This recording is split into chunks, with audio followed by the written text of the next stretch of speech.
Minia. Good morning. Good morning, sir. Bibi aboko de. Oba de hu me mobo na wo so e. Adom ne mpa boye ho ye. Na wo ye security, national security jumani momo behwe na nkrofo ye bone a mo beche wo mo no. Na mo amumu yache mo. Ade. No, minia me da se etia wachiefo. Wadaro atemuzapa na webisa no. Na ye nim se ye national security fo ide. Enka ye hu bone a yetumi si ho kwan. The ma yetre eba so anase eba so nyina ne se yakwache China ni wabra mpenifo ama ye kwan se wose ye kwache wo mo na yakwache wo mo eno ena ma mpenifo so eti ye mo che China ni no se oye ni business na mo akowura mu akwache no ye unlawful arrest ana me da se me ba cho yenya intel eye bosumi ya ye wo mi anda etoto enai ennene na wotu mi ensa pepepe ewo ya ya ho kwan enfimfini adenti ye four officers na ye bo tuma kwa oma diero amane ono na ye report de mano adenti oma ye kwan se ye nkohwe dia ekoso wo ho ye koduru ho no na adwuma China for no ye wo kwaye ni mu ho no esewani enzo katre anenti ye ya dwene se ede na ebedi adanse amampani fu ehu se ye kuhu ya na se ye ka ho asem ne ye no kre ye fa China ni ba ko efa Ghana ni a ote China ni ne kasa eka ho ye nam kwan so a ye ba na officer ba ko ye se dabi ye mfe boss se ye nya case a ye de ba regional office RCC and the offer Captain Jabari ebo na manye say yako operations na yakwati China ni ayenam transfer ye de neba or the penny say yemfa ne mra kwensini 5 minutes kuramba ani ye hu say police for ediyati e through a yacht atuma fun ase ye hwa na almost around ye two police for this form no me hu be da Police Commander, or what was Division Operations Commander, Nidin Eddie Noah Yapa, ASP Noah Yapa, or no any lady Timino. Or see form not the best thing of it and so did you be here so. Boss ya day, or see some of your arm robbers. Marco Galamsey side, Ekuria, China for Neoma, Ekidnap or more. And yes, so Entesa or say no, we can't say anything here, so we should follow them to the station. Ye bre ye ho ase any omokoi. Ye kodru ye na China for no impinifo bi ho mo twen China for no. Ye ye nhwehwe mu no na ye one miner ye friend free man. Ono na sa one China for no edi sa djuma no e wo frem ho. Ani nti obefa China for no call. You do one of the China for no my free man, the Omokoi. And move ye national security for and no at yet to Emma dear team. Your boy and penny for boy, the Beco Korean was here, Dama dear team. A dear team, and Radia Yadom Emma, the original executive Sinibi Ebaye, Ebi free or at the Eba RCC.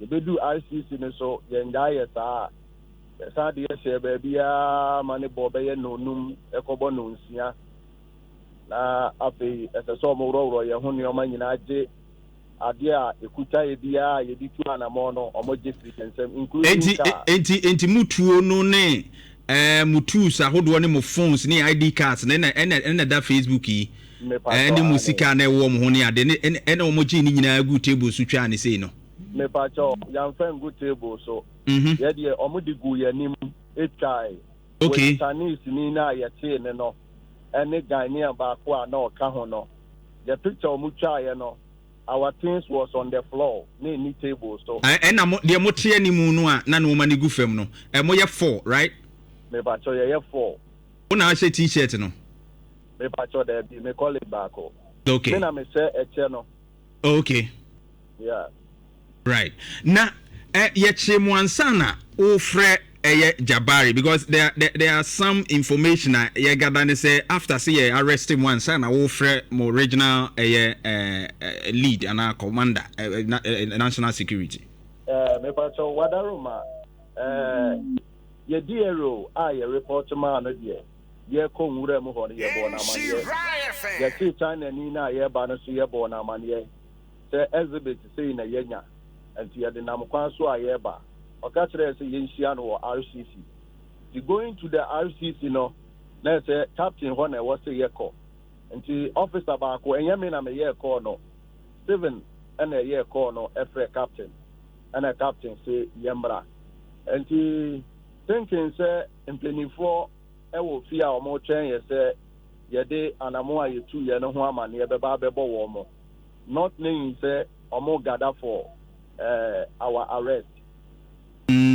But my district liaison officer no so far more year juma operations now more year na ye within my district and now say outside my district.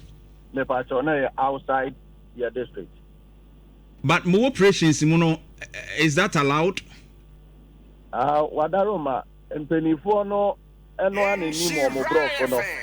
And into ye report ma diero na ono na ne captain kasa.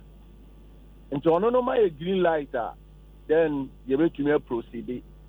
Into ebra ye bo na mani ono ma kwan say yenko ene ma ye call ye. District liaison officer no ne hwan? Bernard Ampofo. Ye chi mo no ba ho. Me pacho ade atinyansa oba ho. E de no aka fa ho. Beti sabre no Nhyira say oguso on impenifo kasa. And so ye ankasa ye try say sebe ye nkwala ye say captain ase. And say yakoba bia bana e de how bi abampu a e was say ye approaching impenifo. Imprensa so any ye call say ye ne captain besia. O man secretary ka kire ye say why busy on too many yensia. Ye diero no so say ono so try dia so on ne be kasa. But o man no we be e kire say akwanya wo ho say ye ne besia. Enti besi ye homodin bia ye ni kama fo nti na sa na e wo say ekowie. Na say dielo no mountain nka e na captain Jabari nso a ono no nanka menka say region ha nyina no obehwe say mudwumadie no nso bekoso ono nso enhwe mu anim. Don't share your name kura. Enti hwan na be yi mu free police station ho?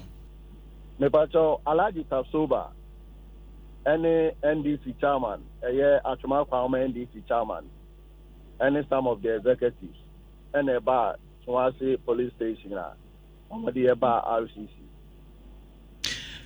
ma yenwura mu kakra moko baby a moko chi wo mo no na ede pa na ekoso was it galamsey was it a different thing altogether then na ekoso pa China for no dwumadie ben pa na omudi wo poten me pacho ye koduru wo na ye galamsey e na omoye e wo ho na ne kase no mintumi hanha mani enka asase a omoye tu aduma no metumi aka se be so ati nkejetia enya asase ketwa na said yes ya danin asase nani efuntuma asase no esawani enso ka kire eno ena ma ye ho e prayer said that bi we dey was empenyinifo ye den ehunu na ye do mu asuko no na ensam na ye tie no kire se nanka eni kwan se ye kɔ ho na senka mo ayi nru ho mo tumi nru ho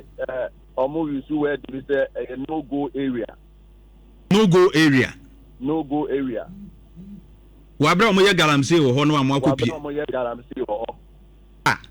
site ne ye hwan dia wadaroma pe China ni no ene Ghana ni na ye tie no omo ma ye ti ase se omo ni free man na ye adwuma wo ho na emum site ne de Solomon Jabari a oye ye boss Captain Jabari enua no na site no ye omo dia Captain Jabari me fan say regional national security e fa cho ane ni nua Solomon Jabari a site. Mepa Johanne. E hona na China fo ni ye adwuma. Mepa Johanne. Enti mukoduru ho no police fo no esemo ye armed robbers eni abeche mo. Anye bia per more explanation no a momaye no echi no. Ede na omkan omo sese ye chimu sei na ese ye de mo court ye hwehwe nsemu ni ade de na police fo na kan besi sabri. Mepa cho besi sabri no. Police fo enfre ye nkan bibia. Na ye call police commander office no. At the scene of mobile here no car here armed robbers. You call the office no and I say officer you hunu di entia ye waha. Now it was order from above. Say omonti yen na ye offense pa eninti ye waha sisi no and say yakoye operational it wasn't properly sanctioned. And the or stating clearly say Captain Jabari na say on TN. Na Solomon Jabari ya Captain Jabari niano anye bia muhunu police station wa na se mo atene nkan fase mu ho. Me pa cho police station ho de me hu no. Ana asem we so ba ye no o meka hwe. Wow. Bia potin ya mo chi wo mu no eho din de sen brono na nkasa. Me pa cho brono na nkasa ni main town wa di wura site wo no eye kwan finfini. Uduru ho na wa mane. Na afi efiri ho ko no kura no emu wa yie pa.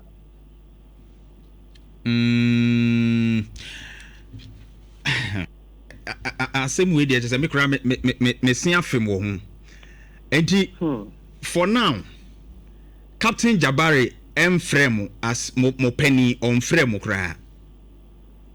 Minia ebre ya me ne wo ka sei me ni kuma se na menya nkra eye nra se ye de letter bi abesi machi se e wo se nkende me call discipline committee anim na me so metia me nantinti me ntumi entu ho na ma obi ase mekwa na ase bia bibi fufro emo mi hu se letter no number bi wo so me bo modern se me friend number no na me hu ni pakura ni din ana se metumi ne na kasa fa friend ho minya eye alaji tapsoba na oka kire me se eye former nti e wase ye right se bia ye wo ba bi ne ye ntumi mba ana me so obi a mekodi ba bi de me de atwere letter aba enti na number wo so no akwanya e wo so ye number no se mefre na ma report me ho se e bia fra ye frɛ me no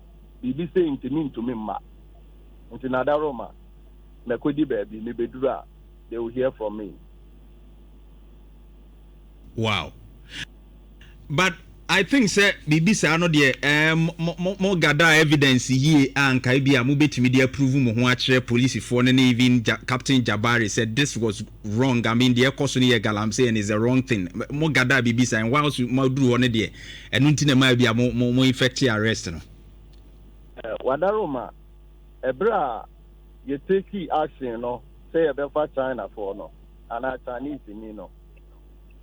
Cars are na ewura galamsey site or no me kura mi hu bi da online sales cars nkwa so quickly I told the guy say masa mama yem free site na yenya China ni there let's go and use him as evidence and I say exhibit na something for pa we will lead them to the site no mo ankasa kwa witness by mo ankasa can say any okay wadaroma a picture of the site, but one guy onya picture no. And could be on here. The cameras are with them. Akodi one monchen. Akodi Captain Mountain. Captain Jabari. The cameras we were having 2 body cameras. Nina akodi on mountain city almost evening. Oh, okay. But you had more videos, no pictures, no also from the side. Me China ni no picture. Police for ni picture men who say about bonting. China ni no any Ghana ni na ye fan no omo nyina e wo pictures ni mu including us. Okay. Jinasuma mena Solomon Jabari aba ahoma so Captain Jabari Nhyira Solomon ya waka ne ho asemi. Solo, good morning. Morning, Miriam. It is Adumo me ho ye na wo so ye. Boko. National security for ye chi omo nanu ifa Galamsey site omo koye especially omo chi China for a free site ho no what hu bibi na de na wunim fa ho Miriam we dey medase na ma chat you for the big kind the minim efa ho ne say omo frɛ me bɔ mama ne say nkofo bi aba site also omo ye national security for a omo aba bɛkye abrofo ne adibifo omo de omo ayede eko I decided say me patch omo fa phone ne mom ye hu kota be no mu free because sabe regional team no national security aduma no ma chichechiche mu ba ko ebi ne district wana because each district bi awo the national security personnel sa omo in charge because each district bi awo the security sector omo dey handle enema enti say your fans say national security region call and carrier whatever be the issue no they need to notify those national security personnel so almost at Mamponia before they can enter into their domain to do any jumedi or mopese omoye enti say yanso adwuma no ye won for time bia omoye omo so omoye security personnel sa omo ba site ebe extorti sikasi yenten sabe yanso abom penifo amane a omo so akate ese yenya saa nkofo no mu bia yen bo mo amane na omo hu se ampa legit operation and say enya legit operation me no ka say one baby ame adwuma no enya forest two baby ame adwuma sesi enya nsuo mu amegina say baby ame adwuma three I have documents covering the land baby ame adwuma no esiafa into we security personnel I want to know why you are entering my sector. One omo mutati say EPA for omutimi beba no ma hwe nyuma no ye no sie ye no kwan papa so a de wo ho no say mineral commission for so timi ba na wo ba no kura AK etuo wo ba ye workers wo ho de wo pesa o tina ne China ni a or repair excavator uti ni wie yen so a wo say demand 4 billion ansana waja China ni na mame sabi China ni no ka no ho no owo permit man kwan man eco site eco repair machine edemaye it is any man nyina no sabi ubisa na me ya kire okay so sabi wo kafe national and region na ama small wo a oba no nkura national security car okura NDC regional chairman car and all the call site ho mpacho nya bia one authority and all the call site ho because was say obi sanction adwuma na okwakoye no because until fanepe because who kono one ubetima find out why the sanction onko enko ye adwuma na osu okodi no in any case crampo no ye wo obi personally betima ba site or so be visit ahwe kwan afa so ye nyuma we admit such people are offer due process ye de ne kire no aha ne ye say in show way and then ye say ye born return adias and ye nyuma wo ba no kura AK 47 unye nipa baako mo se nose mask ene niema ena enyam site baako pe no call you various sites e wo ho nyina okọ almost more than 4 sites because almost say before no sika sen no mo gifi omo wa asano mo da before no but Solo, I think so we're releasing a lot of allegations here. Me person you're correcting your information one by one or you're confirming one by one. Then I who say car wo de ba ho no NDC chairman the car. Solo? But I say, yes. What's one the NDC chairman car the buy national security car? We then I who say car no your NDC chairman car. The me mu ho ne say ye ma police for chi omo no omo de issue ne exhibit ni omo ye nya de police station ye nkawe omo call ye no omo ne ko hu say car na omo de call ye no kra ye NDC yen atwema kwa homa car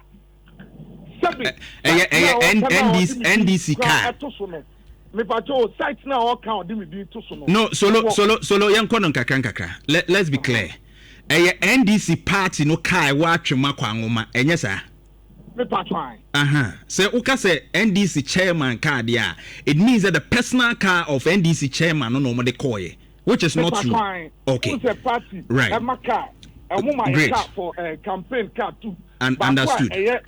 Chairman use no. Okay. Right. And the first time. Oma ye bida. And no metima bosika ko omko yom ko. Right.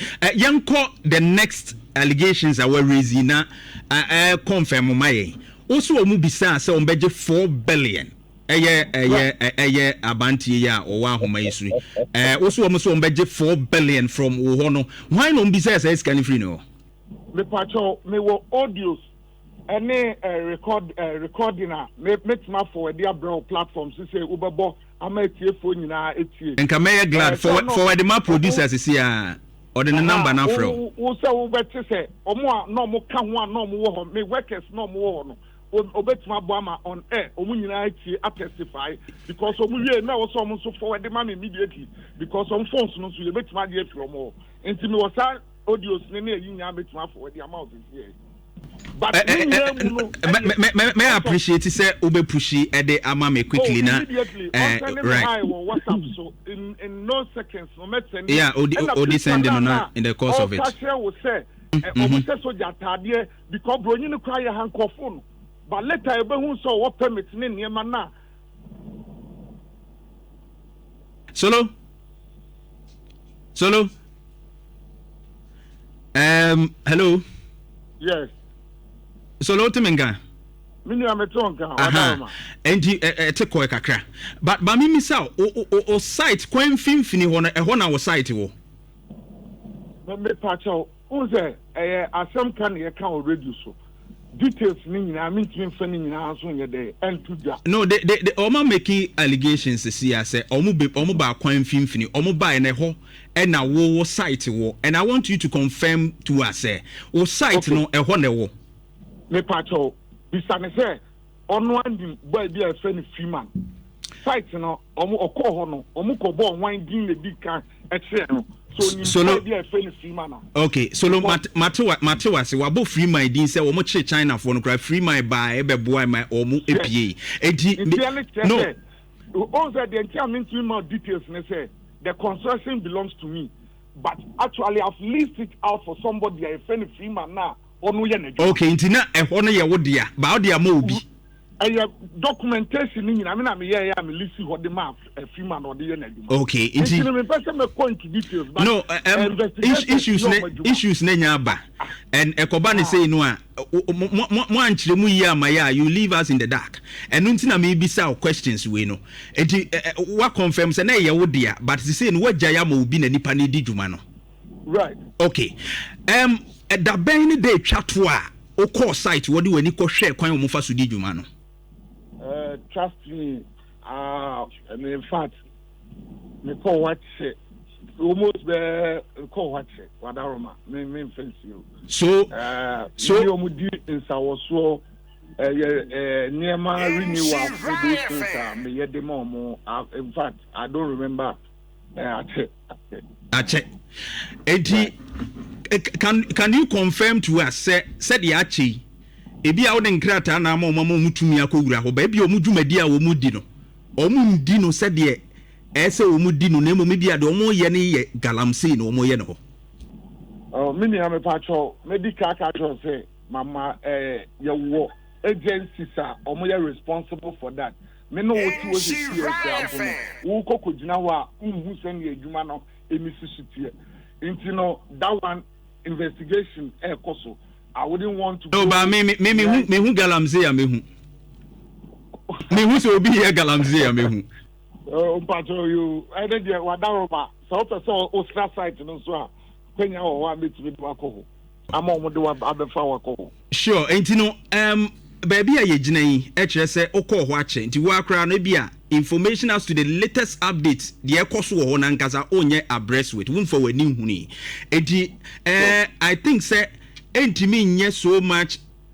factual say obeka say the omakohu no ewo ho no say omo se nkofo no ye galamsey wo ho no ono ombedi achini ana so make the member the cardia to us is right now position on mujina air jumana I can't tell you anything on it. Okay. Na omo chere say obi ma ye kochi ebechi wo mu anye bia ona o report ma ye kochi wo mu no me pacho minia nipa no o se odi na juma enuma no odi no baby I was here finding out to say agency ben e call ho you're finding out no normal claim say omo national security personnel you're finding out through the district eco national and you say no they are there in their own interest they are to be me boys na ma nya odu e say omo bagani sika omo bedi on that details maybe I can make it available public make me am nya that details no. Okay solo jina so mame mame go back to the national security openia yet odi go down for me me pacho or as we speak he on himself as national security and security personnel you just don't go we've seen ID cards almost show ha yehu omu uniforms almost shenti ye hwemu say your investigation nyembe there di ne de what we can say is that omo ye national security for until say e be prove otherwise until let me address him as so Nana Akom Owusu national security district operative officer Nana Akom I na mo ko site ya mo ye adwuma bo o man na mo koje 4 billion say o mo ma mo 4 billion are me da say papa ikata okasa no ajemin sentra na minimum say enkwala na sabi ye kase omo ye ntro na so omo kan ntro akofisem but me papa ya mama hunu say na me nia penya mama hunu say sana ye tua pimpin ni obi ho Nhyira fan our videos and recordings are a kire say yen negotiate sika bi wo ho a we should bring it out na ho ya me wonwa ever since obi ane me kasa da form say na say o say ono de o peso yi ne ho firi mu nti o pe bibi de akire obi kon a ono adwuma o ye wa asante mantem ha yen as operative me ma call ground nana akom nana akom otemenka security coordinator hello me nya national security Nhyira fan nana akom security coordinator Owusu akom otemenka me nya meto nka pa aha posu kitwe mesa mo aba Solomon Jabari quickly me more information me producer send it high and Mr. forward the audio right now for me Mr. Wa antentem so akom my entio twaso me pato sika sama o ka say you say 4 billion I'm surprised say community say e chantura e say you were saying say we were holding AK-47 I saw it somewhere so yeah what AK-47 na yeah ne bra pinyin adwuma yefo na ni nua kuma na adwuma yefo ono na ya retired captain ebi ono no provide my AK-47 mi hu bi da ana me sign nim say ta ne bra captain Jabari adwuma ye di amano ewo RCC oye no ono mmom na eye obeka kire me say me national security ni me wa appointment letter kire say me national security ni ono national security adwuma no ye bi ono na okoba nkrofo wa site na ono ankasa so eye bi nti ubetwa ntoro atu nipa so enti mo seska bia sa ho assembly america no ennempo nipa nsem na nya atembu a nyame ebre so obu nipa tan a menya atembu afu awurade ho enti assembly america no senya no kura ne nka ntu obi aso I didn't see on my nigga Padia on one more crime a year said no. So see o defend Hovono or yet Brunino. Na young woman on any miana be quite yen. At the Atia Sodia. And yet, among Kai woman say, in you my yen, no, at about 10 woman, Mamma Rem feed that. Said 2 minutes why a dear woman. Among 2 minutes one, I said, 2 minutes uncommon some enco did da. Anna enco yet. Nay, you'll be there, and then they on any brow mania. Me attorney die in Casa didn't mean say that. Okay. But for or true for Sabi or Sayo Kushini. So to be trying to work as yes, sir. So the better qualify so. Okay. Akom Owusu it's okay. Solomon. Yeah, Minia. Solo what's Andy we nama me to confirm. Wadaroma onse ubika so be a trofo obi e sebe me Solomon na me ni site me can me catch you say me so me onso oka body camera yenso ye wo measures ya dinya sa information no e free omo ho but I promise me can person me na be back and forth but these are the two questions bisansa why na sanction operation no mo so omo ko here no if it was legitimate there are two because operation no kwa obetro book mu o time am free ho time am return here o mo betro o mi sa one na sanction here there tosu bienu find out to say car no mo de call here no e ye one car ena the person ka oya no e ma me e wo radio so enye no kure anantro oya no na obiahu car sabi o mo de call here sa operation no na o mo mutie bia enya entiase because of chairmanship na meba no a boy na me ne kasa no ni bra ene chairman no omumienu they are brothers from that longest camp and that is what they wanted to use to sabotage me and that wouldn't wash away sorry I say minia inti no bisa na sa ka no question okay Akom finally Martin question no Mine is fancy operation na your call no. We bisa that question is why the sanction but the on national security near money national security atem. Omuta ne bra say ye no why na your report mano.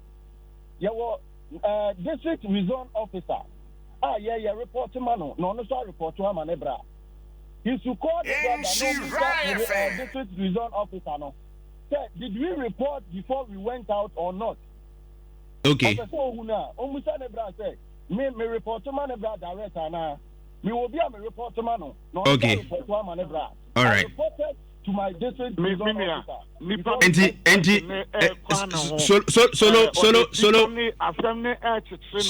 solo not into debate with him. But no, solo. Where be some question? Akom, mama menkaza. Solo will be a question. And was say, oh yeah, Juma wa district. And you are born a district liaison officer. District paying. And oh yeah, Juma. Achema kwa ngoma. And was who yeah, Juma. Incident na esi and esi when. And we confirm what has said is another district which is not within their jurisdiction. But before Omo Kohono. The simple question: why? What is that interest? So okay, and Akom. The big question I will be saying is that my interest and what site or no anything because a new district. Minia made us say, study our near district, no, na omu nyina e ka no. Study, yeah, after permission and I have so I say we have no right to go to other jurisdiction and kayanko. Yeah, bona manie and oma ye kwine. Okay. Okay. Me will access semi-free captain. I ask permission to okay. All right. Yeah, fancy. Solo. Abba radio allegations. Yeah. Solo. Also, a Jeffrey in the district. Solo. TME. Akom.